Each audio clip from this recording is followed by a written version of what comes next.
Hay una leyenda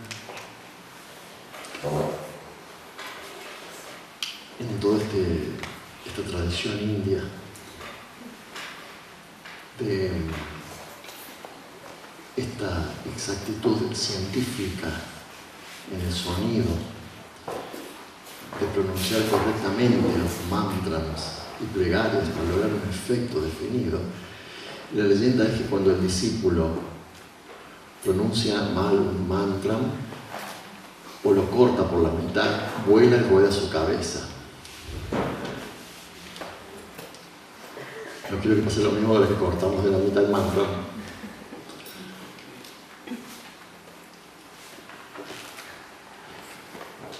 Bueno, anécdota aparte,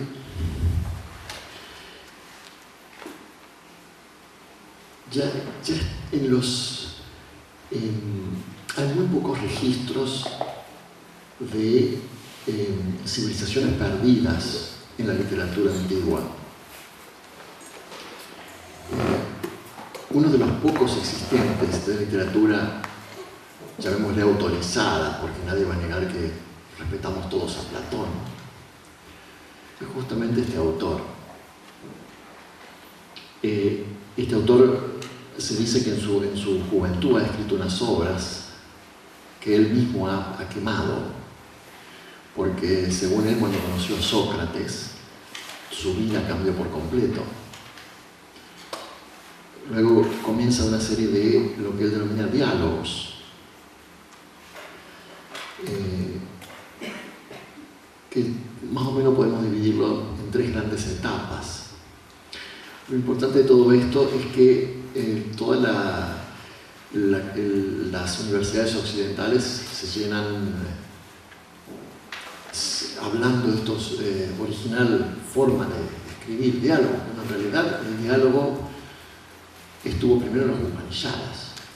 Hoy en día ya se reconoce que tenemos antecedentes para los diálogos de Platón, son los mismos Upanishads. En uno de sus diálogos, especialmente uno de sus últimos diálogos, los dos últimos, o por lo menos lo que se considera que son los dos últimos, se entienden como posteriores a la República, que es el diálogo central de su vida. Por eso se habla de diálogos pre-República, en torno a la República, y posterior a la República, que es su gran diálogo, en donde trata diversos temas, y es uno de los más extensos. Uno de estos últimos son dos, Timeo y Critias, o Critias. En estos dos da detalles bastante curiosos sobre una civilización perdida, que él mismo ya en Grecia denomina Atlántida, y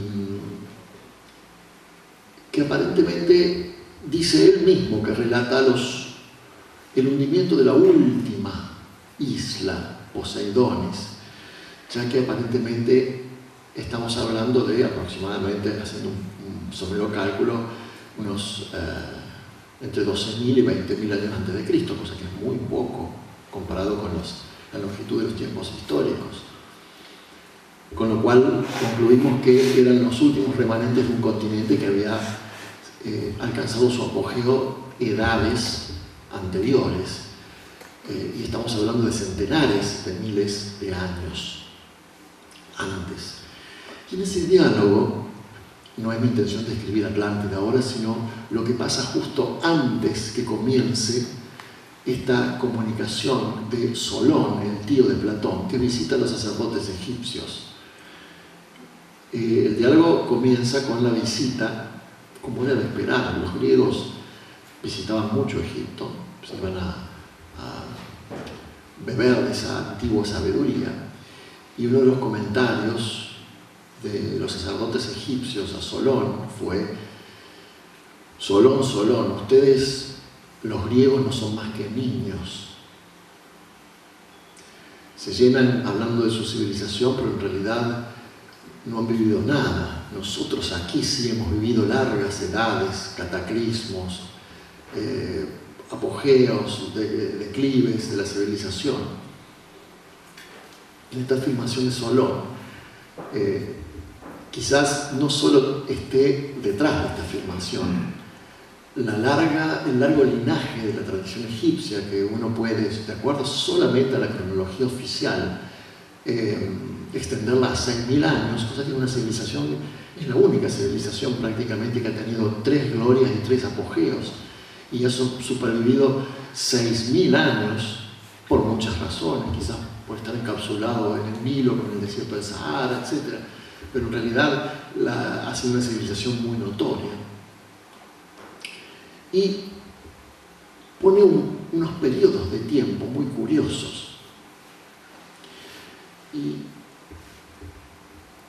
a ese entonces, fíjense que de acuerdo ya a la cronología oficial, estamos extendiéndonos por lo menos hacia el 5000 a.C., cuando en realidad unas pocas observaciones de ciertos monumentos podrían, como muy bien Blavatsky afirma, remontar a la civilización egipcia decenas de miles de años antes. Y si no, ¿cómo podemos explicar, por ejemplo, que el zodíaco que encontramos en el templo de Dandara esté detallando una posición astronómica del cielo aproximadamente del año 20.000 a.C.? Eso es algo dudoso. Si bien el templo puede no datar de esa época, entonces uno puede preguntarse, bueno, ¿por qué 20.000 años antes de Cristo? O por qué, de acuerdo con muchos arqueólogos, encontramos señas de agua al pie de la esfinge, por ejemplo. Lo cierto es que, aun cuando nosotros nos asusten medianamente estas épocas, aún así no son nada comparado con los periodos del universo, con los eones de tiempo en los cuales se gesta toda esta evolución, este pranava, esta evolución, este desenvolvimiento que parte desde una total unidad hacia una diferenciación. Y es curioso que, y esto lleva justamente a Blavatsky a hacer afirmaciones tales como nosotros que tenemos en gloria a civilizaciones como Grecia y Egipto, estas civilizaciones no fueron más que simplemente pequeños reflejos, destellos de realmente periodos, edades de oro anteriores de otras civilizaciones. Con lo cual nos coloca en una posición histórica extraña, porque debemos admitir ya que entonces la historia no es una línea como nosotros teníamos concebido, sino algo diferente, que naturalmente lleva a cabo una serie indefinida de ciclos de ascenso, de descenso, de gloria y de decadencia, quizás colocando en nuestra mente la imagen de una espiral más que de una línea recta. Y es curioso como ni siquiera tras esos razonamientos el hombre sigue todavía con su complacencia ante un universo que lo supera ampliamente. Es curioso eso. Ya desde el punto de vista del espacio, este universo, desde el punto de vista del espacio físico, llamémosle físico-químico, este universo es infinito y no tiene límites. A veces me pregunto si todos aquellos que pasan o pasamos la vida con esta complacencia de ser dueños y señores del terreno que habitamos, no nos damos cuenta que estamos habitando un suelo en el cual quizás una pulga dentro de un globo terráqueo es demasiado grande comparado con eso.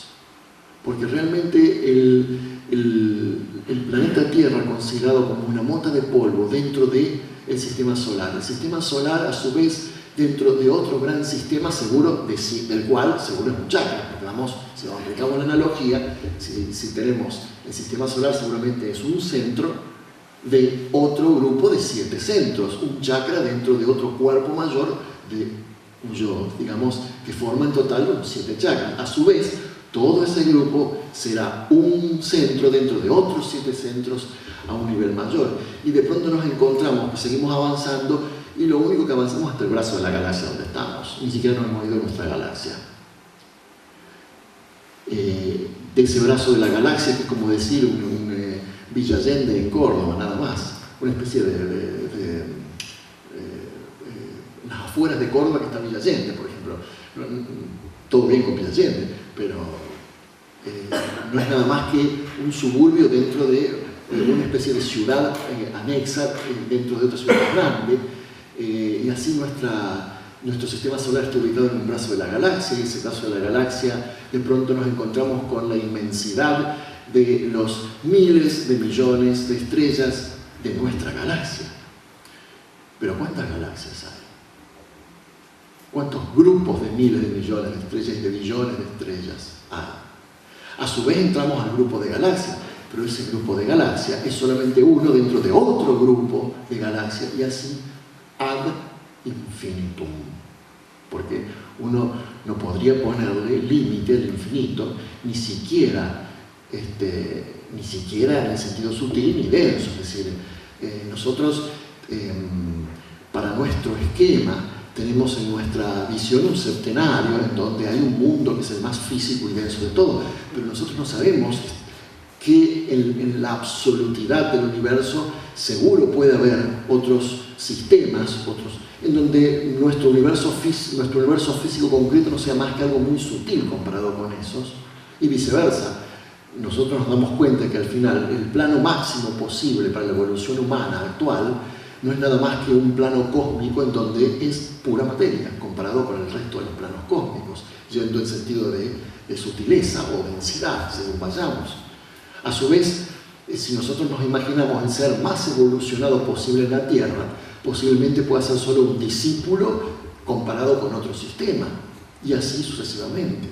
No hay límites, y la mente deja de funcionar entre ciertos límites. Yo creo que todos en algún momento nos hemos sentado a ver el cielo y bueno, ¿qué hay más allá? Bueno, ok, y después más allá, y más allá, y más allá. Y llega un punto en donde el espacio se nos hace incomprensible aún desde el punto de vista físico. Porque, bueno, y ok, llegamos hasta acá, y más allá, y después, y no hay manera de responder eso. Observemos, ni siquiera desde el mundo físico hay manera. Ni siquiera desde el mundo físico. Y entonces, así como también los sacerdotes de Solón hacían ver a Solón esta inmensidad del tiempo, también el hombre está muy complaciente en su periodo histórico, y el mismo hombre sabe que no tiene, prácticamente su mente concreta no llega a abarcar más que unos pocos miles de años, que se cree que es toda la historia humana. Como si fuera que la historia humana, claro, influenciada por una tradición que hemos abandonado hace relativamente poco, citada en el Cimbelo, en donde hasta no hace mucho,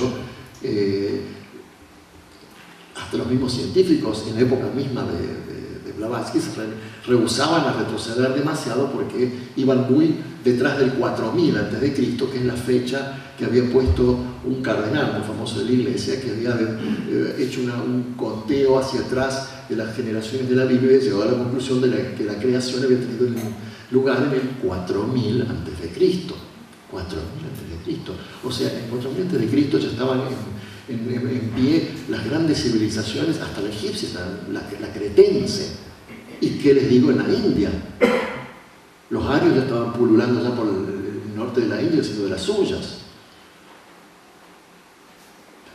Obviamente que la evidencia llegó a la cronología más atrás, pero en realidad la cronología es como una especie de mula que no se mueve, porque ahora se instaló aproximadamente en el 5000 a.C. y no se quiere mover de ahí la mula. No hay manera de hacer entender a los académicos que hay suficientes testimonios históricos y arqueológicos para llevar la cronología no 1000 ni 2000, sino 10.000, 100.000 años antes, y no hay manera.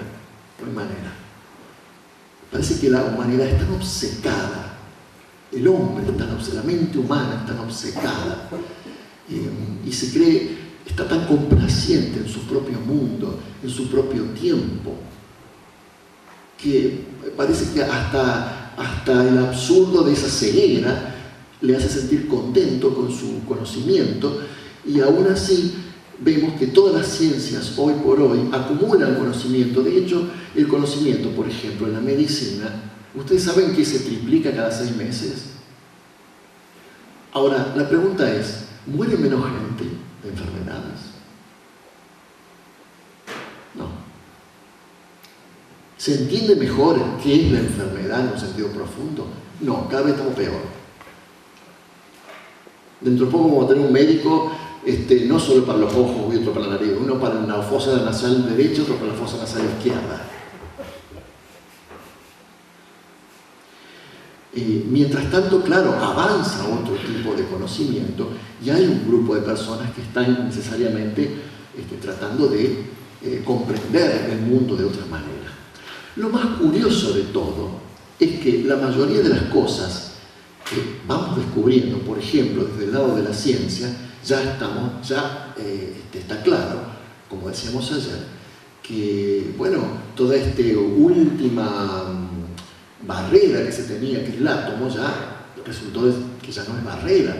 La materia está compuesta por una serie de cargas positivas y negativas, electrones y protones que giran tan intensamente, en el cual, claro, a cierta velocidad la masa es energía, la energía es masa, en consecuencia vemos el resultado de un universo, de un mundo que es absolutamente concreto, físico concreto, lo podemos tocar, sin embargo nos damos cuenta que en realidad es vacío, puro, prácticamente, y entonces ahí tenemos la representación concreta de Maya o la ilusión, y de paso le damos la razón a Blavatsky, que decía que la demostración del ocultismo va a venir por el lado de la ciencia y no de la religión. Claro, en la religión todavía nos seguimos peleando, se siguen las guerras, y la ciencia dentro de todo va dando sus pequeños pasos y va haciendo sus pequeñas confirmaciones de lo que eran las leyes del ocultismo, ¿no? Sin embargo, otra paradoja, ¿todo eso es nuevo? No, ya se lo he dicho.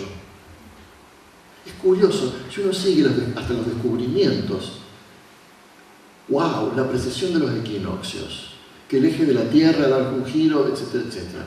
Perdón, ya lo dijo Hipparco. ¿Hipparco? No, ya lo dijo el Mahabharata. Habla de un tratado astronómico, el eje de la Tierra que hace un sentido de precesión, bueno, etcétera. ¿Y qué les cuento del heliocentrismo? ¿Cuántos años estuvimos durante el medioevo pensando que la Tierra era plana? Y sin embargo, 10.000 años antes ya habían dicho los Vedas que existía el heliocentrismo. También no lo dicen la Tierra, lo dirán con una simbología donde hablan de una cabeza, de un círculo calvo, de un dios, etcétera, lo que sea. Pero bueno, es parte del lenguaje alegórico propio de esos textos. Entonces, los Vedas prácticamente dentro del de este grupo ario son las obras, por ejemplo, del Rig Veda, de lo más antiguo que podemos pensar en la literatura.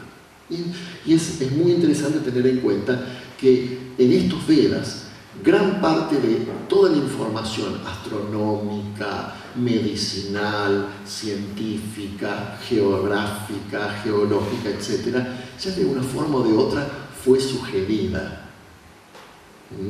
Y uno diría, bueno, estos sacerdotes, estos griegos que iban a Egipto a obtener su conocimiento.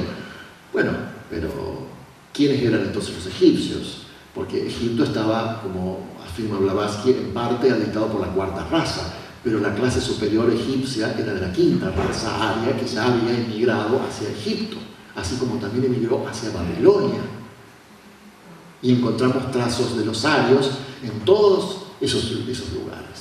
Y escuelas de misterio, y de ahí, por supuesto, que se fueron fundando estas escuelas de misterio que preservaban esta antigua tradición, esta antigua doctrina arcaica, este primer y primigenio conocimiento dado a los primeros arios por aquellos primeros instructores de los que hablamos en el primer encuentro.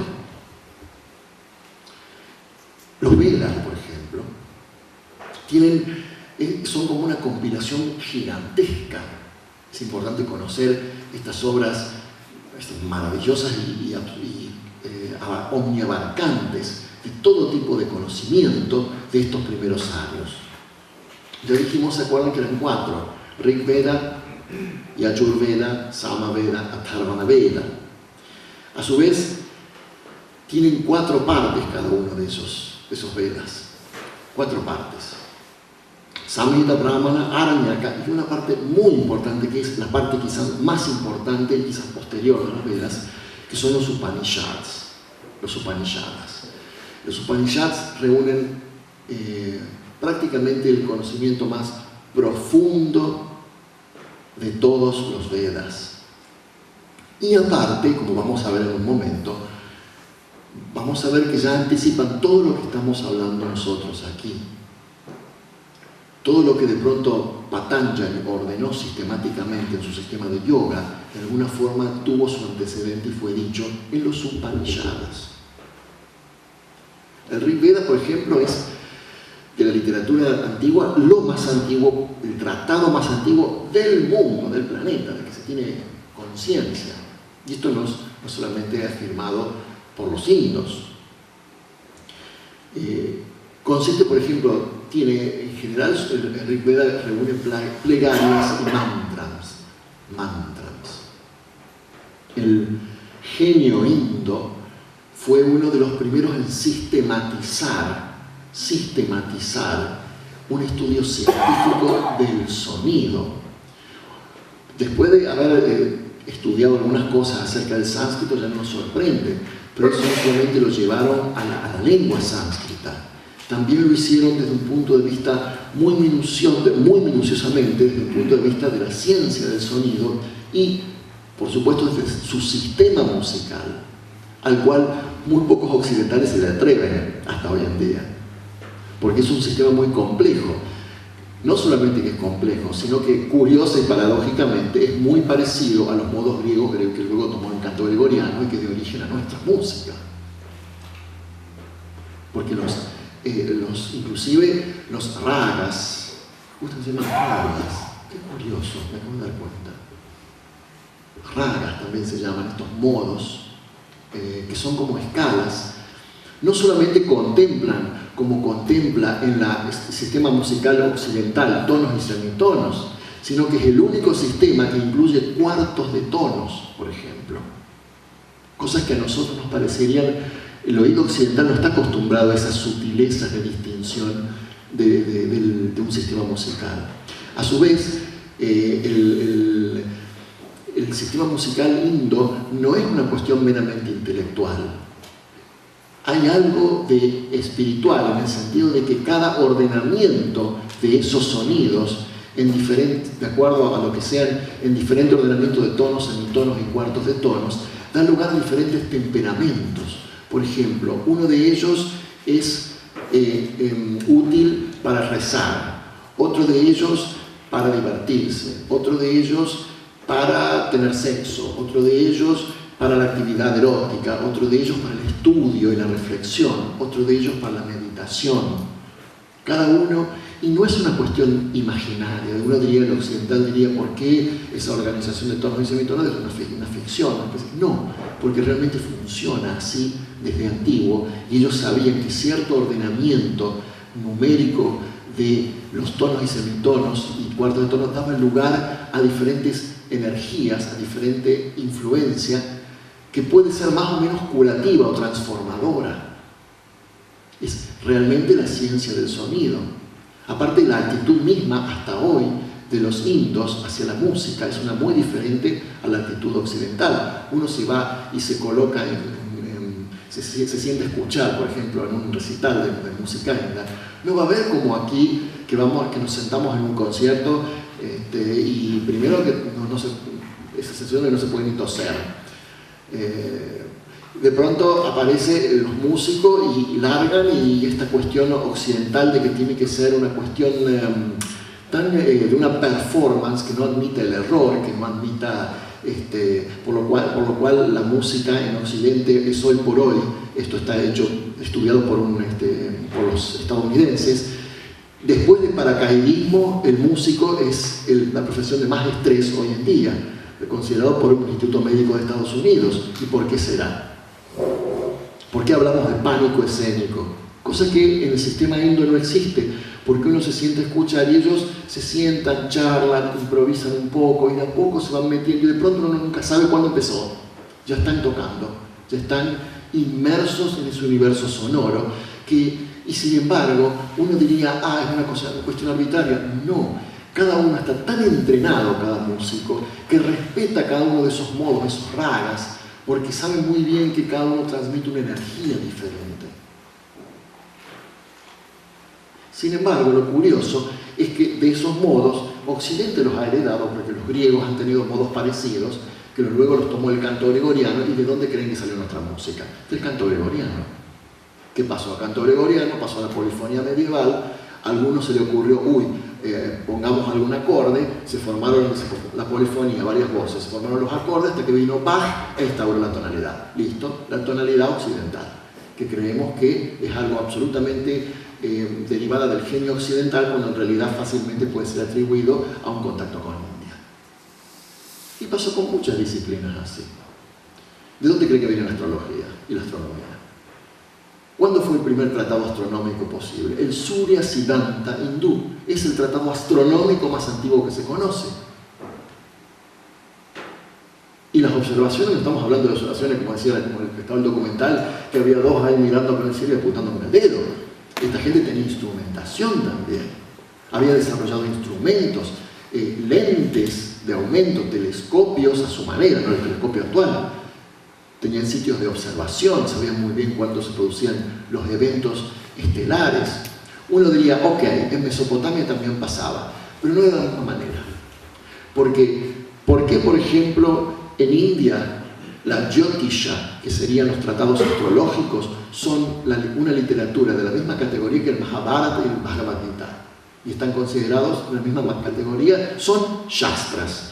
Y si no, ¿qué, por ejemplo, aquí se le llama Vedangas? ¿Se acuerdan? Decía Anga, que significa miembro, Ashtanga Yoga, el yoga de otros 8 miembros, porque el octuple yoga. Bueno, Vedanga son las 5 o 6 disciplinas auxiliares para el estudio de los Vedas. Son ciencias. ¿Cuáles son las ciencias? Son la fonética, gramática, prosodia, etimología, el estudio del ritual sacrificial y astrología, Jyotisha. ¿Y qué? Astrología, que no se llama astrología, se llama Jyotisha, porque se le otorga el nombre de luz, porque es el estudio de los cuerpos luminosos. Y a su vez, si investigamos el mismo sistema astrológico, vamos a ver que a su vez es idéntico al sistema helenístico de astrología, ya que unos dirían, bueno, está bien, los sumerios y los caldeos también tenían observaciones y predecían, sí, pero ellos no habían inventado, no habían fijado el zodíaco tal como lo conocemos, y también la división celeste en 12 casas, todo lo que conocemos como astrología horoscópica, es decir, la división del cielo en 12 partes iguales, la relación de aspectos entre los planetas, la naturaleza de los planetas, conectadas con ciertos dioses y en consecuencia con ciertas influencias. Todo eso es el genio ario. Todo eso nace del genio ario y no existía en Mesopotamia. En Mesopotamia había unas observaciones dispersas, aisladas, de fenómenos meteorológicos inclusive. A veces la luna apareció con un halo, un cuerno por ahí, y dicen, bueno, va a caer un rey. Es decir, ese tipo de observaciones. El grupo ario optó por una observación del cielo más científica, y para ellos había cierto ordenamiento, cierto patrón en los cielos que tenía que ver con el plan del logos. ¿Por qué? Porque en realidad no es que para este genio ario las estrellas, y ese es el gran malentendido de hoy de la astrología, no es que las estrellas causen o hagan que alguien se comporte de tal manera. Son simplemente el reflejo del logos, del pensamiento, el cual en el hombre está inmerso como una especie de correspondencia, de analogía. No es que, es decir, es el reloj universal que marca cuándo ciertos acontecimientos se pueden llevar a cabo. La comprensión aria de esta ciencia, de Shastra, era muy distinta a lo que luego heredamos nosotros, contaminados por toda una influencia árabe del medioevo y una escuela inglesa, etcétera, etcétera.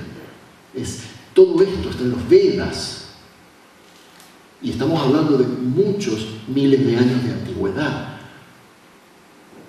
Tanto la ciencia del sonido como la astrología, ¿no? Dentro de los Vedas quizás sean los Upanishadas, que hay aproximadamente 108 Upanishadas, que son los que contienen básicamente, alguien lo definió a los Upanishadas como aquellos, es la cuarta parte de los Vedas, algo posteriores, son diversos pensamientos sobre Brahma. Prácticamente es la filosofía más intrincada y más profunda exposición de verdades. Y aquí es donde aparecen los diálogos. Este genio indo también concibió que la forma más fácil de transmitir la filosofía era mediante el diálogo. ¿Y el diálogo qué diálogo? Ese diálogo socrático que nosotros atribuimos a Platón está aquí en los Upanishadas. Es una especie de diálogo socrático, nada más que con otro nivel de discurso. O sea que en realidad Platón no es el creador del diálogo socrático. Los Upanishadas son los que dan por primera vez este formato para la presentación filosófica. Son aproximadamente, por ejemplo, los diálogos entre Yajnavalkya y Maitreyi, por ejemplo, son muy famosos. Shvetaketu es uno de los personajes muy famosos que vemos que participa en los diálogos. Hay uno de ellos, por ejemplo, no hay forma, si yo les quisiera, de todos los Upanishadas, por ejemplo, Kena Upanishad, Katha Upanishad, Prajna Upanishad, Mundaka Upanishad, Mundakya Upanishad, Taittiriya Upanishad, Chandogya Upanishad, hay muchos.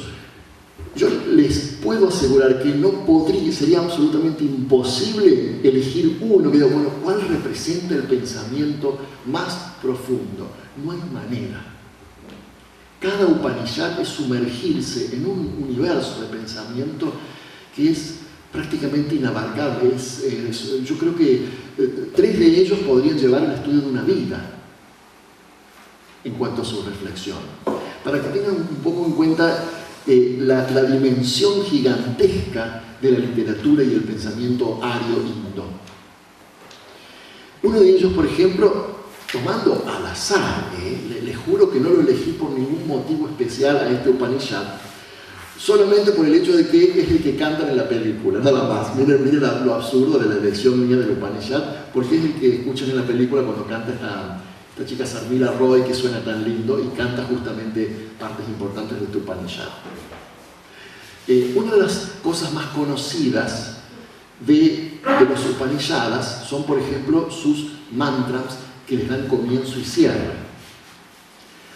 De los mantras más conocidos que pasaron a Occidente son justamente los derivados de estos Upanishadas. Se me ocurre el Gayatri, por ejemplo. En este Upanishad, por ejemplo, yo tomé el Shweta Swatara. Shweta es blanco, Ashwatara es mula blanca, pero también Ashwatara, aparte de mula, hace referencia a los sentidos, a esta cuestión de la percepción por los sentidos.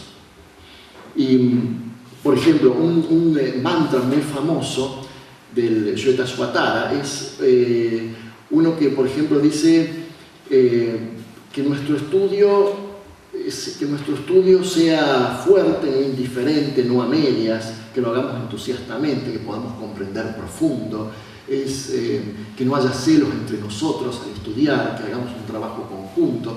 Todo ese es el significado de este mantra que se suele utilizar mucho al comienzo del estudio de algo.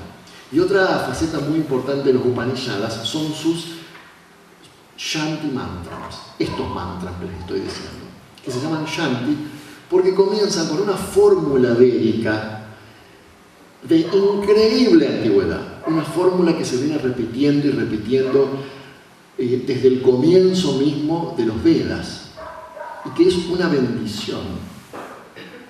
Que esta bendición incluye un pranava. Pranava es la palabra sagrada. Se le llama al Om, Aum, Om. Incluye una bendición con una palabra sánscrita muy conocida, Shanti, dicha 3 veces.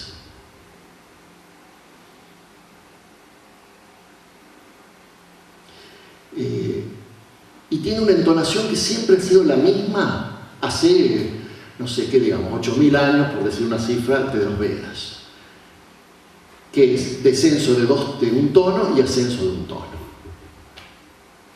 Entonces, esa es la fórmula quizás más famosa de todos los Upanishadas. Om Shanti, Shanti, Shanti, que es la misma que se ha dicho durante todos los milenios y es lo que identifica especialmente a los Upanishadas, muy conocida en India esa fórmula. Fíjense, por ejemplo, algún texto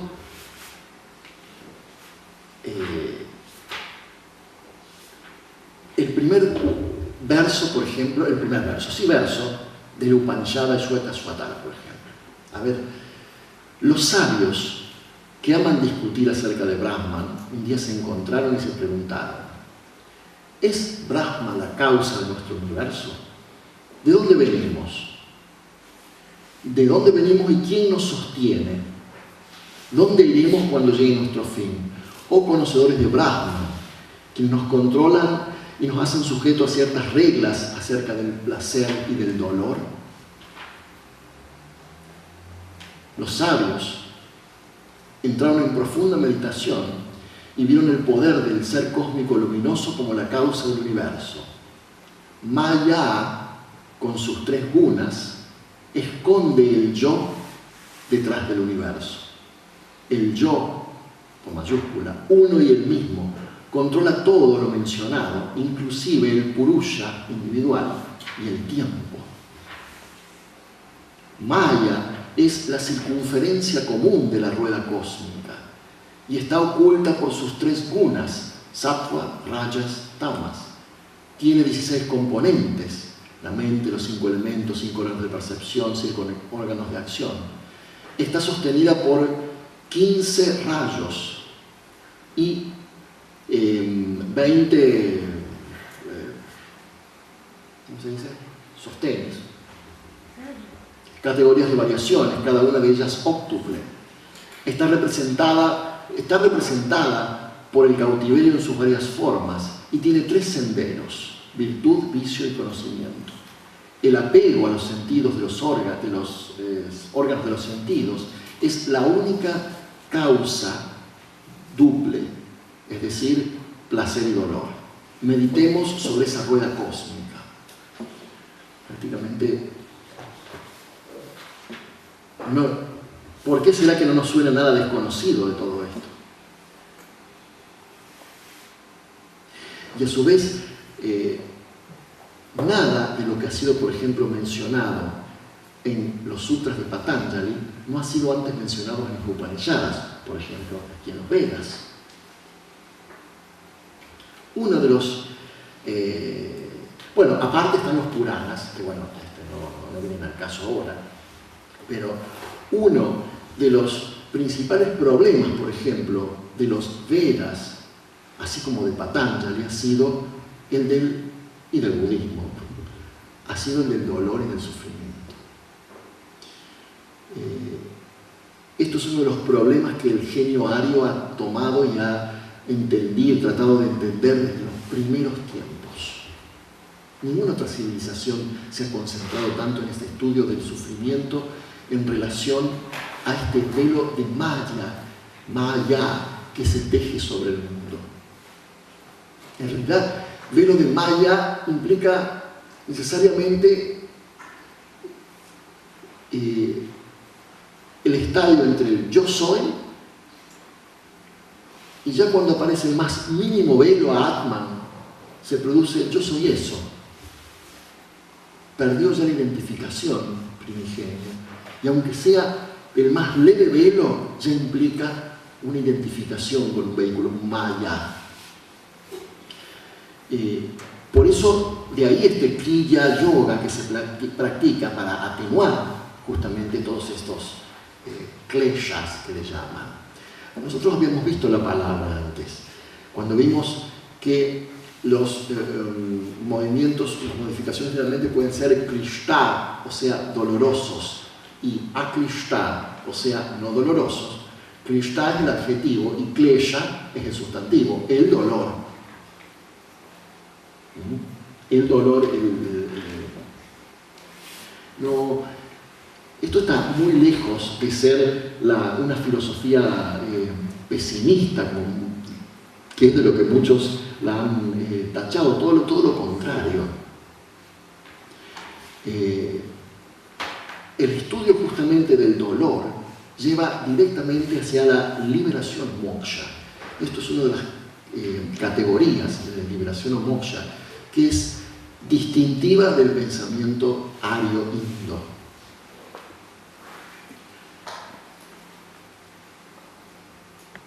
También es cierto que el estudiante debe comprender esta filosofía de los kleshas como parte integral del yoga. Es decir, el yoga ha de ser entendido con el fundamento de esta filosofía de los kleshas. Para eso hace falta entender esa sucesión de kleshas y cómo se van produciendo.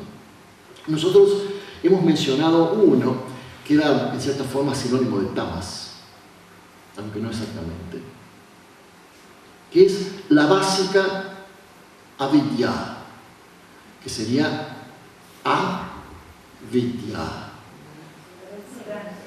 El no conocimiento, vidya, no sabiduría, no conocimiento. Es la misma raíz que nuestro verbo, que el verbo latino videor, y que nuestro veo, yo veo, viene de esa raíz, vidya. Veda, ¿qué es Veda? Lo mismo, es la misma raíz vid, conocer. La raíz vid, conocer, tiene todas esas palabras, vidya, Veda, etc. Tiene que ver con el conocer, con el percibir el mundo. Avidya es el conocimiento erróneo, básicamente es la fuente de todo ese dolor. Es el primer klesha que da origen al resto. Que dice muy curiosamente Patanjali, puede estar durmiendo, atenuado, alternante o en condición expandida. ¿En dónde creen que está en condición expandida el klesha? O al menos alternante. ¿Dónde está dormida esa condición? Porque es una condición inherente. ¿Dónde está, en quién está dormida? ¿En quién está dormido el klesha?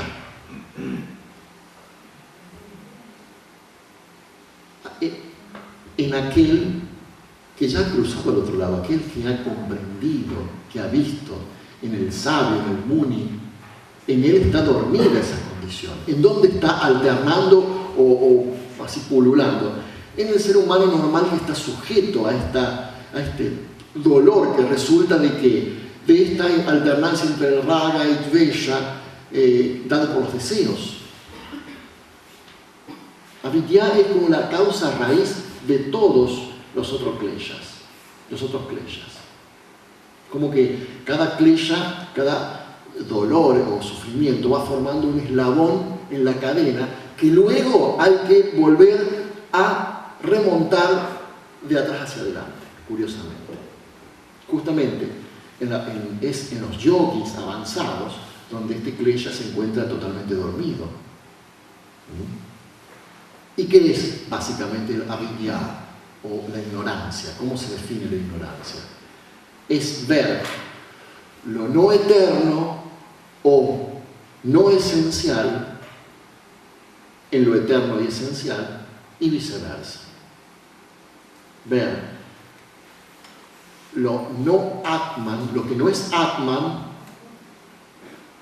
en Atman y a Atman en lo que no es Atman. Es decir, básicamente es no poder discernir entre lo esencial y lo no esencial, entre lo que es Atman y lo que no es Atman.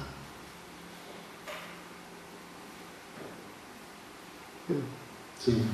Yo diría que, esto es una opinión personal, que el klesha en el verdadero iluminado está extinguido y que en aquel que es desencarnado pero que no ha salido de la gran rueda está dormido. Es un juego de calificativo. Porque si uno dice dormido quiere decir que en algún momento despierta. a lo mejor despertará en otra etapa. Sí, lo que pasa es que puede estar dormido, pero como vamos a ver, hay dos etapas de la eliminación de los kleshas. El eliminarlo y colocarlo en la situación de dormido y que quede potencialmente preparado para en cualquier momento despertar, o definitivamente, como se dice, quemar las semillas y prácticamente reducirlo a un estado donde no pueda volver a brotar. Pero antes de avanzar hacia eso, la pregunta es, porque ha surgido esta pregunta antes aquí, ¿cómo es posible que el Atman quiera, qué absurdo que suena, quiera involucrarse con las limitaciones del tiempo y del espacio? Que es un poco a lo que estuvimos refiriéndonos tanto acerca de la ley del sacrificio, de este gran misterio universal, y que en lo posible tiene que permanecer como misterio. Por supuesto que muchas filosofías han surgido para tratar de explicarlo, pero en cierta forma, filosóficamente resulta absurdo plantearse siquiera esa pregunta. Ahora, traten de decir, cuando ustedes vean una palabra en sánscrito que termina con una A breve, es masculino. Sí, sin hacer. Claro, es masculino. Bueno, el yoga, el klesha. Ahora, si ustedes tuvieran que hablar de maya, maya, también larga, eso es femenino. Kama, deseo, es femenino. Claro, queda feo decir la cama.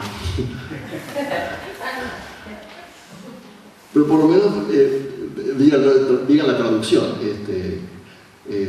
Kama, sí, cuando uno se acostumbra a la vibración de la palabra sánscrita, después, inclusive no sabiendo sánscrito, la traducción queda un poco pobre, ¿sí? Aparte que cada palabra carga una historia muy ancestral. Es como la palabra eros, Kama, que en su momento significó amor puro y luego pasó a ser el eros y luego terminó siendo lo que nosotros le damos como erótico. A Kama le pasó lo mismo.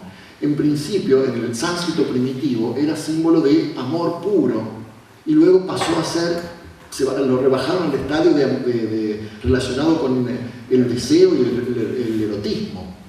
Entonces tenemos un libro muy famoso en la India de los sutras del deseo, Kama Sutra, por ejemplo. Los indios no dejaron de escribir sobre ningún tema, como ustedes podrán ver. Cubrieron todos los temas habidos y por haber. Ahora, ¿qué pasa después de este primigenio klesha?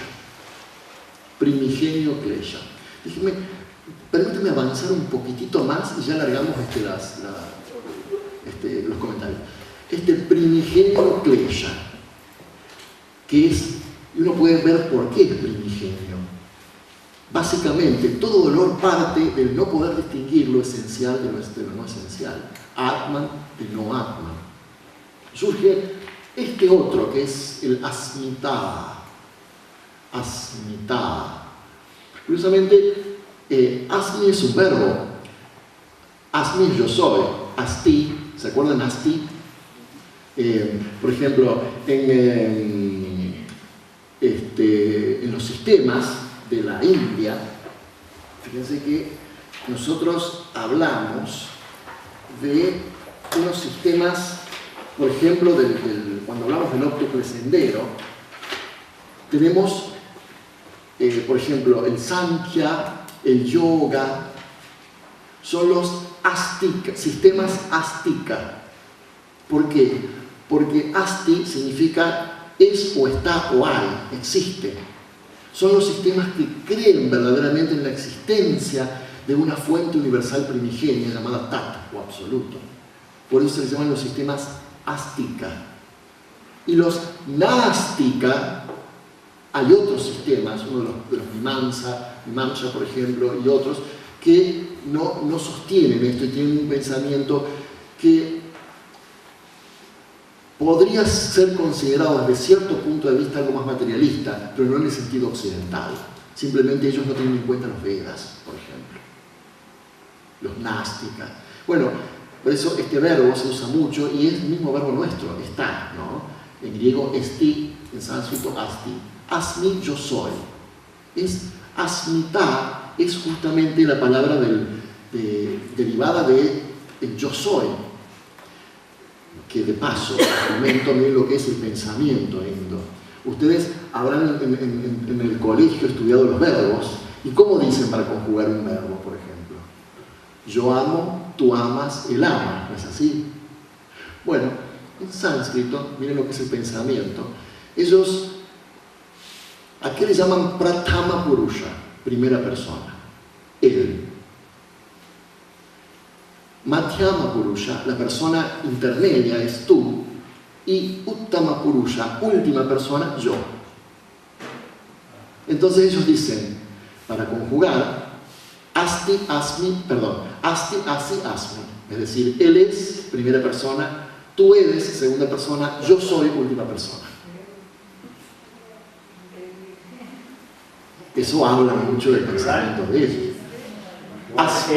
Lo mismo empiezan con ellos, ¿sí? Smaha, claro, ustedes, Staha, Asma, claro, nosotros. Y lo mismo que los plurales, claro. Ven que en realidad ellos dicen toda la tercera persona junta, del singular, dual y plural, toda la segunda persona junta y toda la última persona junta, en realidad. O sea, ellos conjugan, pongamos, él, ellos dos y ellos. Después, tú, vosotros dos, vosotros. Después, yo, nosotros dos, nosotros. En ese orden. Eso también habla mucho del pensamiento de ellos. Y justamente asmita, este segundo klesha, se deriva de esta palabra asmi, yo soy, porque realmente representa, como muy bien lo describe Taimni, como la conciencia pura de la autoexistencia.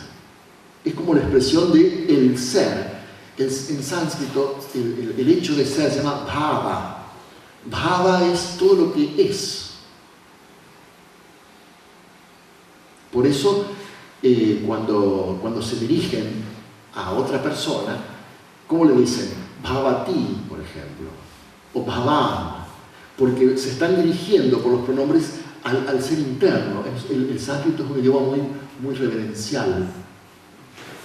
O Bhagavad Gita, el canto del Señor, pero en el sentido del ser interno.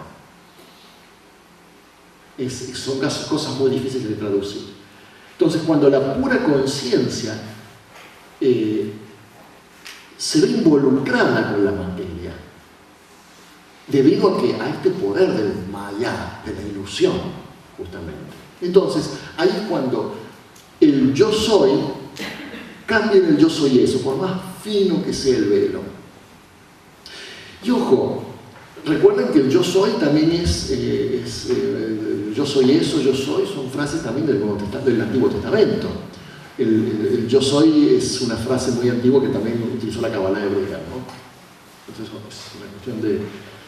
Es decir, hay dos procesos, es decir, se trata de la pérdida de la naturaleza real, esencial, justamente porque nos encontramos con una capa, por más fina que sea, una capa, un nivel, que hace que la conciencia comience a identificarse con esas capas con que va siendo cubierta.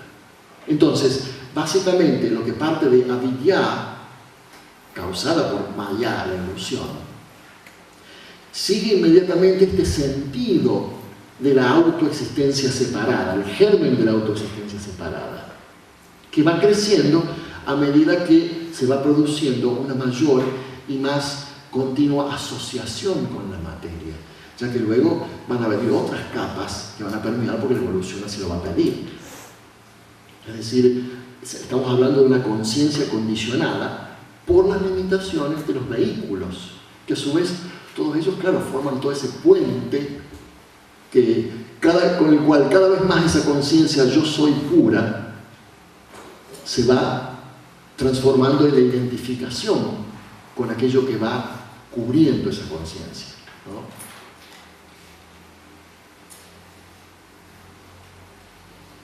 Por supuesto que con qué está relacionado inmediatamente, con qué factor, digamos, relaciona Patanjali inmediatamente, bueno, con Raga y Dvesha, ¿no? Allá por el sutra número 7, la atracción que acompaña el placer es Raga, porque evidentemente esta inmersión en la materia inmediatamente pone en contacto con la percepción del plano correspondiente. Fíjense la relación que se produce entre el sujeto y objeto, que es la relación última que hay que eliminar con el samadhi, con el último estadio, la relación entre sujeto y objeto. Y esta relación entre sujeto y objeto que se da naturalmente como un fenómeno de conciencia, cuando ocurre este velar de Maya, es ese puente que hay que romper, esa división que hay que romper entre el yo y el objeto que se percibe. Y esa percepción, naturalmente, ocurre como placentera o no placentera. Ahora, aquí es donde vemos que estas atracciones necesariamente nos van a condenar a permanecer atados a esos niveles de conciencia en los cuales estas funcionan. O sea que, ¿dónde tienen juego libre estas atracciones ragas y dveshas? Justamente los planos más sutiles. Son lo que nos ata justamente a ese plano en el cual tienen vigencia. Porque a su vez, ¿cuáles son los que, justamente estas atracciones y repulsiones son los que alimentan la naturaleza del deseo? Y otro detalle, nosotros hemos contemplado la idea aquí de que tanto las atracciones como las repulsiones forman prácticamente el mismo lazo entre el perceptor y el objeto percibido. Es decir, realmente pertenecen a los vehículos, pero claro, nosotros sentimos que somos atraídos o repelidos por la identificación que tenemos justamente con esos vehículos.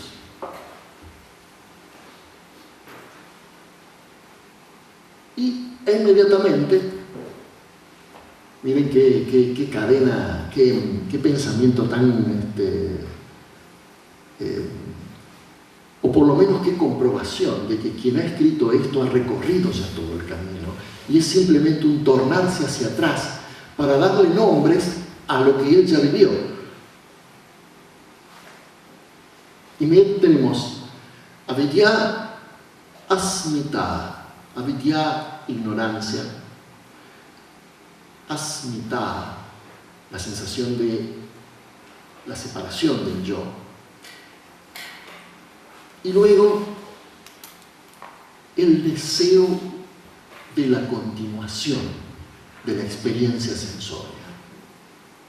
Abhinivesha.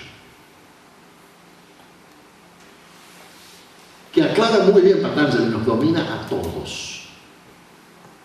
Y que en realidad constituye un reflejo de un gran misterio, porque ya la necesidad de encarnar, la necesidad de sumergirse en Prakriti por el parte de Purusha es una necesidad muy primigenia.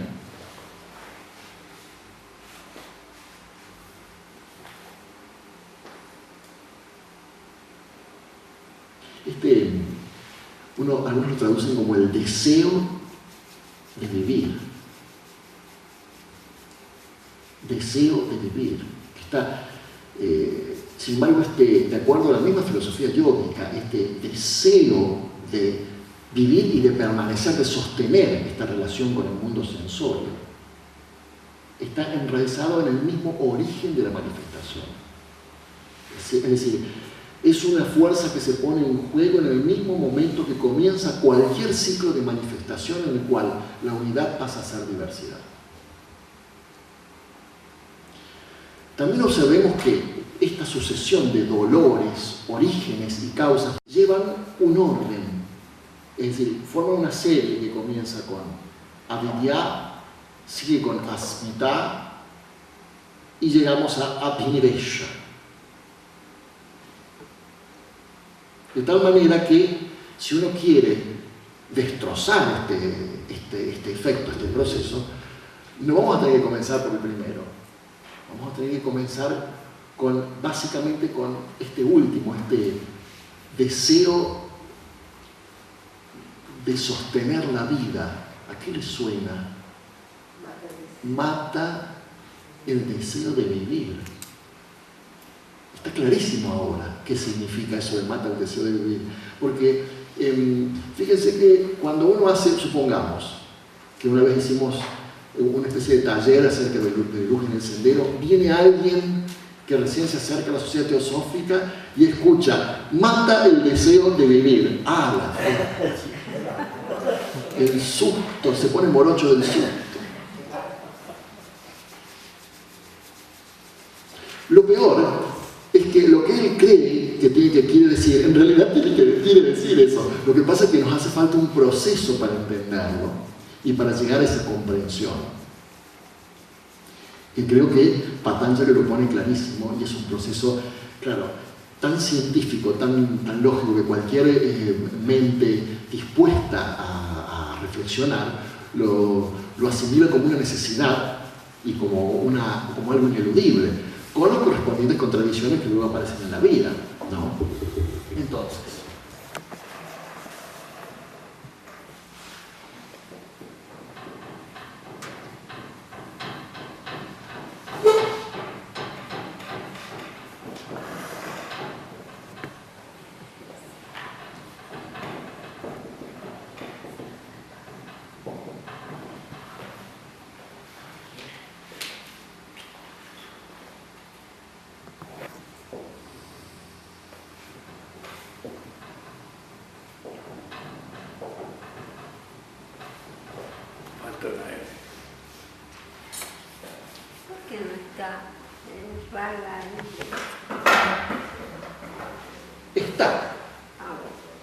está ahí. No quise, es decir, ese es el esqueleto básico de la discusión de Klesha, pero como dijimos recién, Raga y Vesha está incluido justamente ahí. Por eso que dijiste de que cuando comienza la manifestación está esa fuerza de... Hay un problema grande. Hay un problema grande que está en nuestra propia mente. Que nuestra mente quiere las cosas comiencen y terminen. Y en la enseñanza hay que nada comienza y nada termina. Que nunca hay principio ni fin. Que todo se manifiesta por ciclos de necesidad. Y allí está el problema. Y presenta las paradojas. Porque un ciclo de necesidad indica que Atma, que se va a manifestar, tiene un ciclo de necesidad. No es completo. Y muestra que Atma tiene que crecer. O como pone Blavatsky, tiene que desarrollarse y aclara con una palabra que no corresponde, pero no tiene otra. Y usa desarrollarse. Si nosotros vemos eso, vemos que el proceso de la vida es una constante en la que uno se introduce, quiera o no. Mejor dicho, no se introduce, está dentro de esa corriente. Y tiene proceso de flotar en la superficie y proceso de sumergirse, que no se ve, y vuelve a la superficie. Son procesos. Entonces, fíjate que toda la filosofía parte de que Brahma, Dios, es perfecto. Y no es así. La enseñanza es que todo va aprendiendo y sigue desenvolviéndose. Hay un aprendizaje continuo, pero es muy difícil para nuestra mente enganchar esa idea y mantenerla. Porque apenas empezamos a vivir en el mundo de los objetos, se perdió. No sé si es difícil explicarlo, porque uno tiene una tenue percepción. Eso muestra que todo conocimiento es relativo. Y tiene infinitos niveles.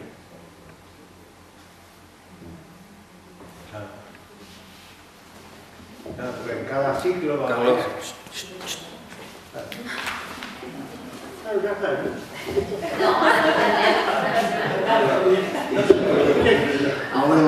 Ahora me temo que va a tener que expandir. No, estoy de acuerdo con lo que dije él, simplemente lo completé. Dije, porque en cada ciclo va a variar, lógicamente, el conocimiento va pasando de un nivel al otro. Nada más. Nunca llegamos al final, siempre va a haber un nivel más allá.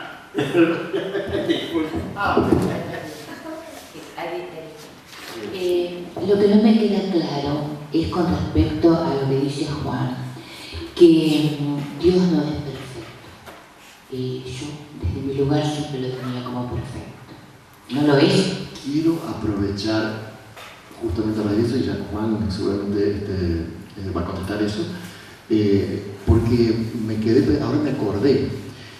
No quiero que quede esto en el tintero de algo que yo afirmé el otro día y que no se entendió. Alguien vino y me dice, ¿cómo? Entonces todo muere, hasta el alma muere, como si fuera que desaparece todo. Bueno, a ver, yo no quiero dejar de explicar esto y especialmente por qué ya vamos justamente enganchamos con lo suyo, porque es un tema que es relativamente, me parece importante, especialmente que lo que dije yo no se trata en absoluto de un concepto materialista, tan lejos de ser un concepto de ese calibre. Simplemente dije que, primero, en lo que respecta a la personalidad, la personalidad es una construcción que se desintegra en el tiempo. ¿Qué queda? La quintesencia de su experiencia incorporada al átomo simiente que va a alimentar y, por supuesto, por una cuestión vibratoria, entonces va a atraer materia de los planos, la próxima construcción del cuerpo, de acuerdo a la calidad de vida y a la vibración que haya impreso en esta vida.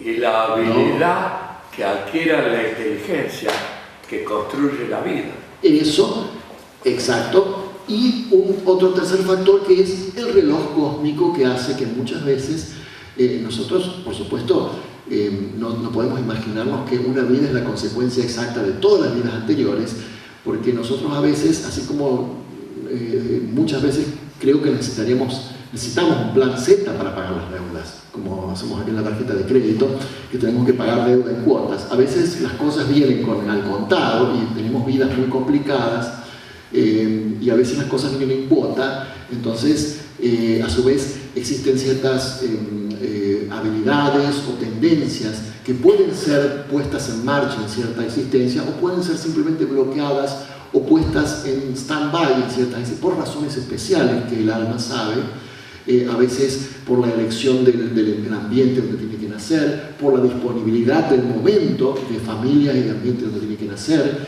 pero en sí es un proceso que seguramente está guiado por seres archiveros de una extraordinaria sabiduría que hacen que el proceso se desenvuelva de la forma más justa posible, porque todo es de acuerdo con la ley. Eso es en cuanto a la personalidad. Ahora, el alma o el centro de conciencia, llámese, ¿qué no tiene fin que no sea lo absoluto? Esa es la pregunta.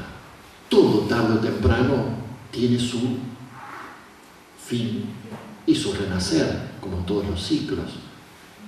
En el sentido, el alma misma tiene su fin, que podrá. Por eso decimos que en el esoterismo el significado de eternidad no es el significado occidental. Eternidad, hablamos de una eternidad, de dos eternidades y de tres eternidades, es decir, hablamos de ciclos. Eternidad es una palabra no es una palabra ¿cómo se dice? Incontable. Es contable, es decir, se puede hablar de una eternidad de 2 y de 3 y de 4. ¿Por qué? Porque en el universo se puede hablar de 1, 2, 3, 4 ciclos de manifestación. Este universo es un universo cíclico. Así es siempre nos olvidamos de eso. Hay ciclos dentro de ciclos. Hay pralayas y manvántaras dentro de pralayas y manvántaras, hasta que llegamos al gran y gigantesco pralaya y manvántara de todo, que es generalmente de lo que más se suele hablar en los textos ocultistas. Pero bueno, cualquiera que haya visto la evolución, estudiado un poco esta intricada cadena de globos y de períodos, sabe que también hay en cada globo un pralaya, en cada cadena, en cada período, etcétera, etcétera. Entonces, todo tarde o temprano tiene una muerte y un renacimiento, porque así opera la naturaleza. Pero nada se pierde. Ese es el gran misterio. Queda la habilidad. Si uno construye algo y eso se destruye, ¿cierto? Eso que uno construyó se destruye y aparece de nuevo la oportunidad y uno ya sabe construirlo, es hábil y lo construye de nuevo, y como en la anterior aprendió, ahora aprende cosas más habilidad, y cada vez más habilidad. Yo uso la palabra habilidad porque la habilidad no es nada visto, no es nada material. Nadie sabe que alguien es hábil para algo hasta que no lo ve haciendo. Es algo abstracto y es lo único que se adquiere, habilidades. Entonces es interesante eso, y uno tiene que verlo en la construcción. Yo sé que vos sabés bastante griego, suficiente para instruirnos cuántas palabras tienen los griegos que se refieren a la eternidad. Hay varias. Aion. Aion es la más, de donde viene la palabra eones, por ejemplo, es la más presocrática de los filósofos griegos para eternidad. Pero sí, la continuidad del tiempo, refiriéndose a la continuidad del tiempo, hay varias. Claro, porque las eternidades son distintas. Hay eternidades menores y eternidades mayores. En el lenguaje común nuestro, tenemos que alguien dice, y sufriste una eternidad, sufrí. Claro. Y fue a lo mejor una semana, pero es una eternidad, porque no se terminaba nunca, desde un punto de vista. Entonces, ¿qué es una eternidad? Y depende de la situación psicológica de cada uno. El que la tiene es el perceptor. Bueno, y por la misma razón que decía usted, Brahma tampoco es eterno, como había dicho Juan. Sí, pero lo que la gente no comprende es que siempre al terminar un ciclo y empezar otro, quedan determinados remanentes que son los que van a asegurar la continuidad. O sea, es cuando empezamos la primera reunión hablando de nómeno y fenómeno. O sea, quedan cosas que no son percibidas. O sea, no queda la materia en forma esencial. Queda la simiente. Y eso es lo que luego precisamente va a producir lo otro. Que es justamente lo que... Si no se tiene esa noción, no se entiende el proceso. Claro. Por eso la gente tiene idea de final. Lo que pasa es que, por un lado, esa idea de final está demasiado arraigada culturalmente. Eso es lo que Blavatsky... El catolicismo. Exacto, es una tradición judeo-cristiana, ¿cierto? Ese tipo de eternidad sin fin y a su vez los finales, ¿no? Pero me refería que justamente este gran capítulo muy revolucionario para la época de caos, theos, cosmos, de la doctrina secreta, el caos. Ustedes saben que Blavatsky toma, lamentablemente, nosotros el otro día hablábamos, existe un diccionario muy bueno de filosofía llamado Ferrater Mola, que es el que, me acuerdo una vez lo recomendó Juan Viñas cuando fue a dar un taller a Córdoba, y en una época recuerdo que lo he conseguido en Córdoba. Y después de pronto se me ocurre buscar teosofía, muy buen diccionario, pero en ese diccionario de Ferrater Mola, que es español, teosofía estaba definida como una mezcolanza de doctrinas. Y en ese momento me impactó, Pero en realidad es verdad en el sentido mismo de que Blavatsky lo explicaba. Porque Blavatsky, ¿qué tuvo que hacer? Emplear diferente terminología de la donde mejor la pudo sacar para definir lo mejor posible a lo que ella quería describir. Entonces, por una razón particular, toma terminología griega, de la filosofía griega, para definir lo que es macro. De ahí que tenemos cosmos, logos y todas las palabras griegas que utiliza. A su vez, para definir lo micro, digamos el hombre, no el hombre celeste, sino el hombre individual y sus vehículos, utiliza terminología sánscrita. Entonces ahí tenemos como, ¿por qué? Porque decidió que la terminología védica, sankhya y de yoga era muy útil para la descripción de los vehículos del hombre, de su relación con, hablar de Atman, etc. Entonces, y así como todo, ustedes ven que bucea de pronto en doctrinas de cosmología y de mitología japonesa, china, trata de explicar por todos los medios que les sea posible la idea. Entonces, en ese sentido sí es una mezcolanza, pero es una mezcolanza pretendida como tal, en el sentido de que trata de encontrar en todo el acervo de mitología, filosofía y terminología lo mejor que les sirva para describir tal idea. Entonces, en ese sentido nos encontramos con toda esta terminología que puede ser, en su mayoría es hebrea, griega y sánscrita. Porque las palabras nunca pueden dar significado de esencia, porque las palabras son creadas por una mente como la que usamos, que necesita conocer lo opuesto, es dual. Yo no conozco nunca lo bajo si algo no conozco que es más alto. No puedo decir eso es bajo si no tengo idea de lo alto. Y lo mismo si algo es dulce si no tengo idea de lo amargo. Es así. Entonces que las palabras necesitan la dualidad. Y cuando se tiene que hablar de la unidad, de algo esencial, las palabras no sirven. Y nadie puede transmitir la experiencia que se tiene fuera del límite de las palabras. O sea, cuando se entra a la unidad, nosotros vivimos en la separatividad. Así que ella buscó, como dice muy bien Eduardo, me gusta mucho eso, ella buscó un poco de cada cultura que había logrado utilizar palabras para algo que no se podía hablar con palabras. Eso, bueno, una cosita que digo nomás. Fíjense que identifica mucho este universo, la forma en que funciona la lengua. Porque Juan Carlos lo que estaba diciendo es que la lengua es un sistema de valores puros. Definición lingüística. ¿Eso qué significa?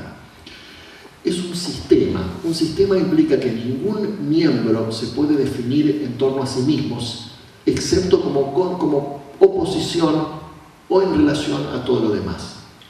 Si yo no tengo agua, no existiría la palabra vaso. Si nadie puede decir, como decía él, cuál es el límite entre frío y calor. Si el sistema de la lengua incluye tibio, entonces yo tengo un sistema que incluya frío, tibio, caliente. Pero si yo tengo un sistema de la lengua más plástico, como son las lenguas modernas, que en cierta forma, bueno, no son tan malas para todas las lenguas modernas, algunas cualidades tienen, por ejemplo, entonces aparece un diminutivo que tiene muchas funciones. El diminutivo, por ejemplo, cuando decimos queridita, apocorístico de afecto, o cuando queremos poner algo en el medio, entonces tibiecito. Tibiecito es casi tibio. Entonces se corren todos los valores. Tengo frío, tibiecito, tibio, caliente, calentito, y todos los valores en el medio. Entonces es un sistema plástico de valores puros que tienen relación entre ellos y se va corriendo. Y a su vez hace que la experiencia, ¿por qué decía por ejemplo Juan Carlos que los griegos tienen muchas palabras para eternidad? Y de pronto vamos a algo más simple, para barco. Porque venían construyendo barcos y eran pueblos del mar. ¿Por qué los esquimales, nosotros tenemos una palabra para decir nieve y los esquimales tienen 14? Nieve blanca, nieve cosas, si la nieve está arriba de la montaña, si tiene un tono amarillento. A nosotros qué nos importa distinguir entre nieve de distintos tipos. Y para nosotros la nieve es una sola para nuestra cultura. Para ellos que viven en la nieve, necesitan tener diferentes clases de nieve. Es también el uso, o sea, ven cómo la lengua es un sistema de valores que se va adaptando, pero lo más importante es que cada valor, cada palabra solamente se define en función de la relación con el resto. Y el universo funciona así, básicamente. Este universo, ¿quién se define por sí mismo, a no ser en función de todo lo que lo rodea? Pitágoras lo planteaba, que este universo es un sistema musical, matemático, como uno le quiera llamar, pero es un sistema, ¿no? Y todo eso, como decía Juan Carlos, tiene mucho que ver con nuestra comprensión y percepción de la realidad. Porque así como tiene esa ventaja de establecer un universo en el cual estamos todos conectados, tiene esa dualidad del lenguaje, porque es lenguaje, vela y a su vez revela. Tiene esa dualidad. Le da relatividad. Fíjate que nosotros podemos pensar en algo. Hemos venido estudiando y nos lleva a tener una comprensión, y se habla, por ejemplo, de solsticios. Y dice cuando el sol está siempre en el centro. La Tierra se movió para que los rayos del sol den de tal manera. Y vuelve a aparecer cuando da toda la vuelta y viene de nuevo. El sol está quietito. Cuando el sol nace, dice, nunca nace el sol. ¿Se dan cuenta cuántas cosas nosotros tenemos que son todas relativas a nuestra situación, al entorno en el que vivimos? Si uno revisa toda la enseñanza que se va dando, está fijándose en esas situaciones que vivimos y seguimos hablando como en la Edad Media. El sol da vuelta alrededor de la Tierra. Y sí, esta mañana el sol salió tempranito. El sol no salió. El sol está ahí. Entonces, fíjense qué relativo es el uso del lenguaje en nuestra vida.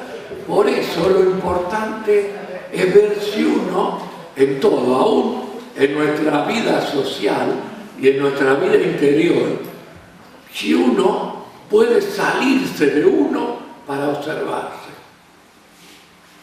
Ese es el problema de la vida espiritual. Si uno logra salirse, puede verse sin juzgarse, mirando lo que es, y ver cómo uno es por el resultado de las acciones. Y esto es difícil, porque la mente es tramposa, porque no quiere perder su reinado. Por eso los cuentos que leíamos cuando éramos chicos, que el que había invadido el reinado destronó al rey y lo mandó al exilio y no lo deja volver. ¿Qué pasa? El que destronó al rey cuida que no por ninguna frontera entre el rey.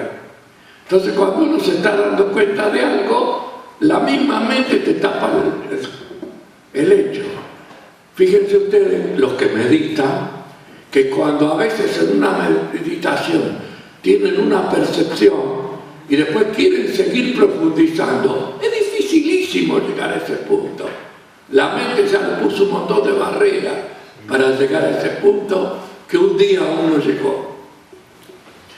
Allá querían, perdón, María Rosa. No, solamente un recordatorio. No sé si la relación tuya que hacías de las distintas eternidades, cada vez más grandes, tiene relación, me parece que se dejó de lado a lo mejor a propósito, si también se relaciona con las perfectibilidades, porque hasta qué punto el hombre está en evolución, Dios no está en evolución, es perfecto de por sí, en relación con qué o en función a qué. Porque la pregunta de Lina no iba a las eternidades, sino, claro, no ha quedado pendiente. Entonces, no sé si ha quedado pendiente a propósito o se contestaba un poco en relación con las distintas eternidades, pero eso, es decir, a ver. Bueno, a ver, ¿puedes intentar reformularla?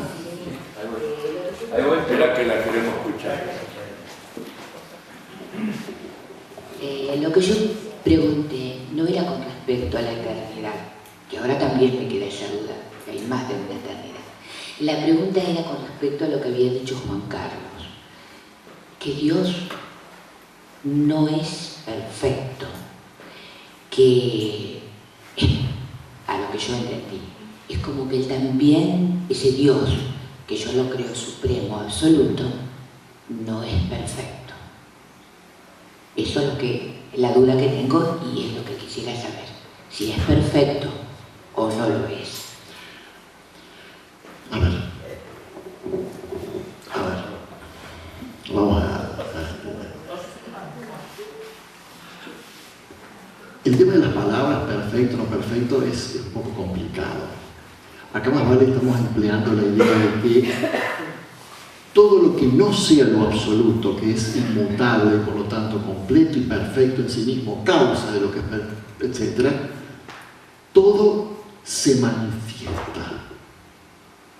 Todo se manifiesta. Es decir, tiene esa, como hablamos, necesidad de tomar forma. Esta necesidad de tomar forma, por supuesto, todas estas eternidades en las cuales están circunscritas ciertos periodos que evidentemente, como el estudio del ocultismo indica, son en cierta forma, a pesar de que tienen una forma de espiral, son correlativos y reúnen ciertos progresos en los cuales se recapitulan ciertos logros anteriores de ciclos y se insertan nuevas simientes para nuevos desarrollos. Entonces, el hombre está, y los reinos, comprometidos en ese proceso, en todo ese proceso de primero involución y luego evolución. Ahora, así como estamos hablando de un panteísmo, nosotros, al hablar de panteísmo, estamos hablando que la deidad somos nosotros y nosotros somos la deidad, somos parte de la deidad. En consecuencia, las deidades también tienen ciertos ciclos de progreso en los cuales van logrando ciertos adelantos, por así llamarlos, que también están dependiendo en cierta forma de todo lo que esa deidad circunscribe, porque vamos, nosotros somos parte de la deidad también. Es decir, en este universo todo reúne un ciclo de pranava y una evolución. Es un poco difícil decir a secas Dios no es perfecto, porque en realidad, comparado con lo que nosotros podemos concebir como perfección, sí, posiblemente lo sea. Sabemos por analogía que estas grandes entidades están sujetas a la evolución. ¿Por qué? Porque se manifiestan. Entonces, ojo con usar estas cuestiones que, insisto, discúlpenme, pero tienen que ver con nuestra tradición judeo-cristiana. Dios es perfecto. Esto, en consecuencia, no es perfecto. Tratemos de, más vale, penetrar un poco más en el significado de todo esto. Y en lugar de hacer afirmaciones tan tajantes, más vale recurrir a la analogía, a la alegoría. Son cosas que el ocultismo necesita para develar estos misterios y mantenernos en una actitud un poco de misterio también. Todo evoluciona, todo se manifiesta. En consecuencia, todo avanza hacia una perfección. La perfección del hombre no es la perfección de un logos. Ahora, ¿el hombre puede saber cuál es la perfección de un logos? Y no. Yo qué sé, si supongamos el espíritu que habita la Tierra todavía no tiene, porque dice Blavatsky, por ejemplo, la Tierra no es un planeta sagrado. Seguro, no me cabe la duda. No me cabe la menor duda. Pero bueno, ¿por qué? Y bueno, seguramente, básicamente, ¿qué significa no ser sagrado? que no forma parte de un chakra superior, es decir, ¿por qué el hombre no iniciado no es sagrado en el sentido simbólico?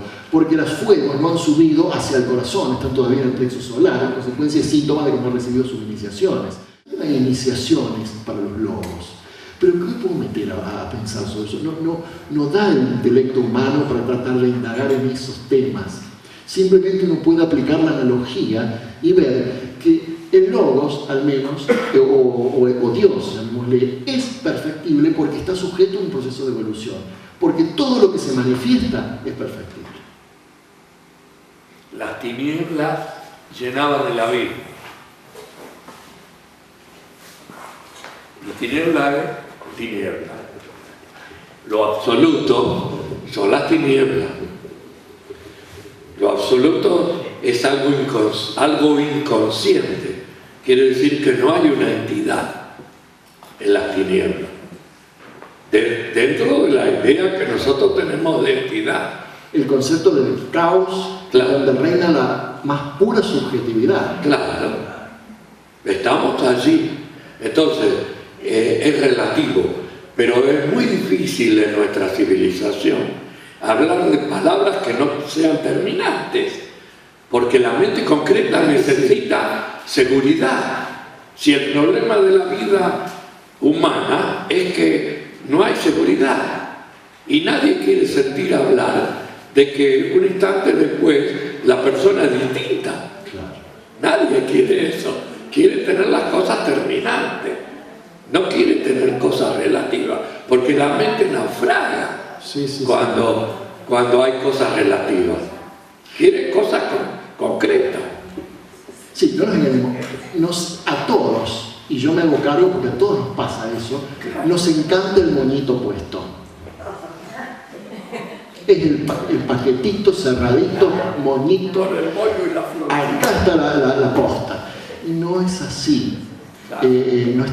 No quizás tengamos que acostumbrarnos un poco a esa actitud de pregunta, de misterio, a la cual yo me refería ayer, por ejemplo. Un solo detalle, perdón que salte ahora el tema, con lo que decía, retomando lo que decía Juan Carlos acerca con respecto a que estamos en un plano donde, claro, las palabras nos definen muy bien y de pronto recurrimos, digamos, a analogías como por ejemplo la del sol, que vemos que sale el sol cuando en realidad no sale el sol, etc. Fíjense que algunas de esas situaciones en las que nos vemos envueltos resultan ser simbólicamente bastante escalofriantes, como por ejemplo, uno sabe por ejemplo que el sol es el símbolo de la vida y de la manifestación, y la luna, esotéricamente símbolo de la muerte, del pasado. Y bueno, yo pensaba, no. El nacimiento de la luna, las 9 lunas, ¿no? Si quiere vamos a eso después. Pero está muy bien preguntado. Pero bueno, estoy guiándome por el hecho, aún así, desde el punto de vista de esa interpretación, la luna es el pasado. Desde donde vengo, es la madre. Lo único que, desde un punto de vista oculto, Seguí con la idea, porque si no... No quiero emplear terminología que asuste, por eso. Pero bueno, me refería al simbolismo de que nos encontramos justo en el planeta en donde la percepción ilusoria, por supuesto, del Sol y la Luna son exactamente iguales, tienen el mismo tamaño. Esto es el lugar perfecto para la batalla que estamos teniendo lugar entre el espíritu y la materia, entre el pasado y el futuro, entre esa situación del hombre en donde se encuentra mitad animal, mitad humano. No nos olvidemos, enteramente humanos no somos.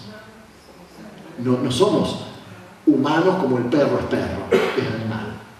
Somos medio humanos, todavía con grandes herencias del reino animal, y no nos hemos recibido de humanos todavía, en el sentido absoluto del término.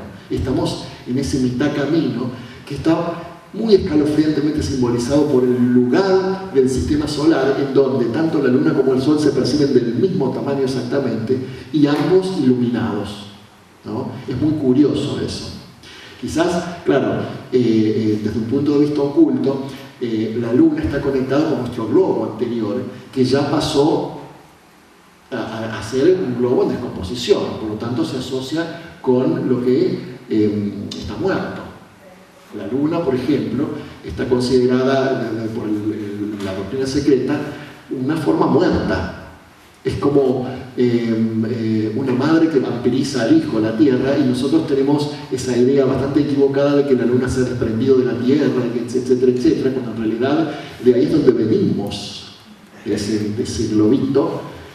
Por eso se considera, claro, lo que pasa es que la Luna, como tiene una influencia determinada sobre los nacimientos, es un poco lo que compensa en la Tierra la energía solar. Si solamente existiera el Sol, ¿qué pasaría? Y que seríamos como 12 metros de altura, habría una continuidad. En cambio, la Luna es la que ofrece ese contrapeso que hace que tengamos un límite en nuestra vida, un límite en nuestra altura, es decir, un contrapeso permanente al Sol.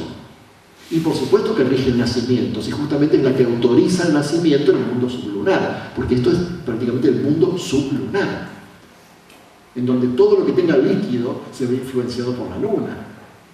Entonces, tiene conexión, por supuesto, con el nacimiento, pero siempre en el sentido del pasado y en consecuencia simbólicamente del apego. Es muy profundo el significado y a su vez un poco, claro, molesta que nos aleje de ese significado tan romántico que hemos heredado del siglo XIX de la Luna y de todo lo conectado con todo lo amoroso y las serenatas nocturnas y demás, y pasa a ser una especie de madre vampiro que va circulando en torno a la Tierra como inclusive absorbiendo su energía. Claro, un cadáver de descomposición. Como un cadáver de descomposición, claro. No se asuste, pero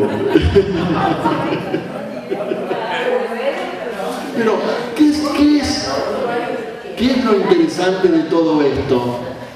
Es que vieron que siempre descubrimos cosas nuevas y siempre hay algo que no sabíamos, ¿no? Pero es buen ejercicio para la mente. Es buen ejercicio para la mente tratar de ver las cosas desde Dios, ese otro lado, ¿no?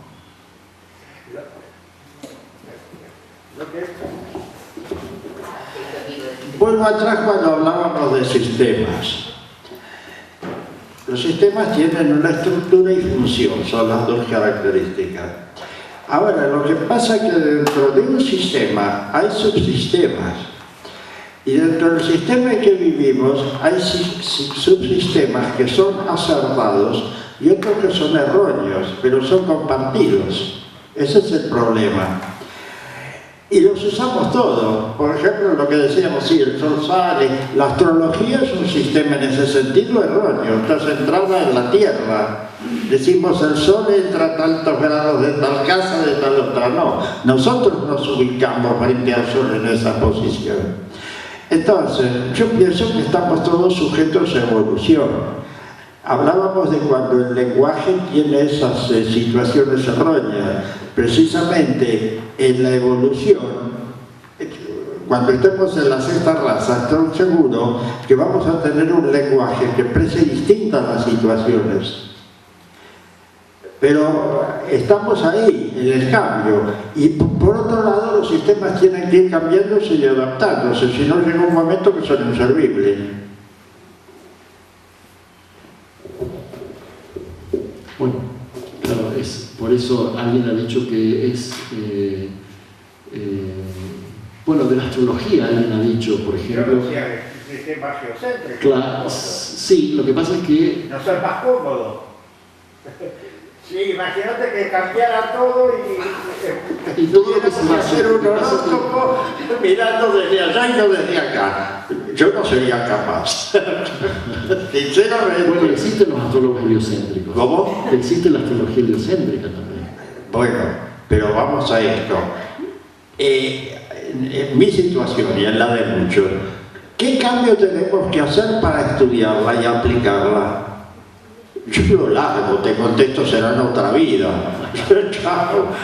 No, de todas maneras, la base de la astrología justamente no se trata de la percepción, ya que como la astrología tiene una influencia sobre todo lo que es el mundo sublunar, entonces es cómo se ve desde este mundo sublunar en cuanto a su percepción, es decir, a los ángulos que hay que se captan desde este punto, ¿no es cierto? O sea, necesariamente es maya, por supuesto, es maya, pero es quizás una de las mejores presentaciones de la verdad que hay en el planeta, a pesar de ser mayádico, justamente por eso. Bueno, aquí, por ejemplo, no quiero dejar de recordar que cuando estamos hablando de la preservación de estas habilidades, estos gérmenes de desarrollo, básicamente hay un lugar puntual donde se almacenan, que es justamente lo que se denomina Karana Sharira, o cuerpo causal, ¿no? Cuerpo causal es el punto del reservorio, no solo de acuerdo de estos átomos, de estas simientes que son la quintesencia de la experiencia de la vida.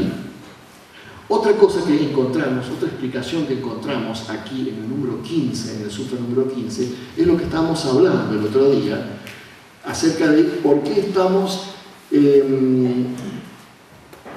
asignando la cualidad de dolorosa a la percepción que tiene que ver con la atracción o raga. Recuerden que Patanjali en la descripción de los vrittis decía dolorosas y no dolorosas, siendo las no dolorosas no las placenteras, sino las neutrales. Las dolorosas, en ellas están ubicadas tanto las que producen placer como que las que producen dolor. Es decir, está basada en el deseo. En el deseo. Y el deseo lleva siempre al dolor. Y bueno, para aquellos que han desarrollado discriminación, todo es miseria. Ahí está. Klesha. Basado en los dolores que resultan del cambio, la ansiedad y las tendencias. Y también basado en los conflictos entre el funcionamiento de los gunas y los vrittis.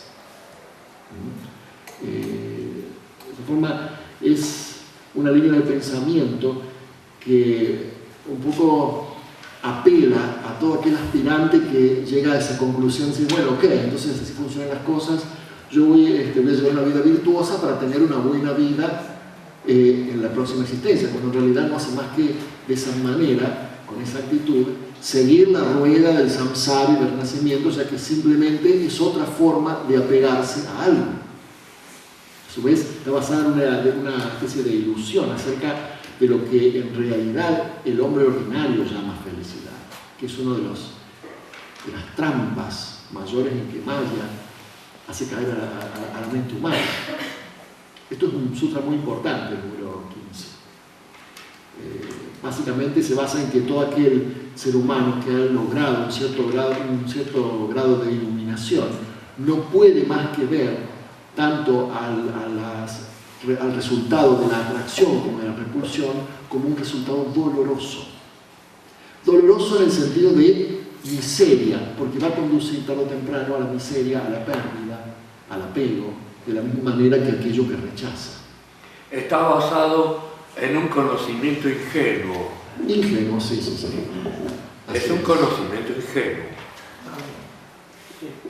A lo que vos querés que diga algo más.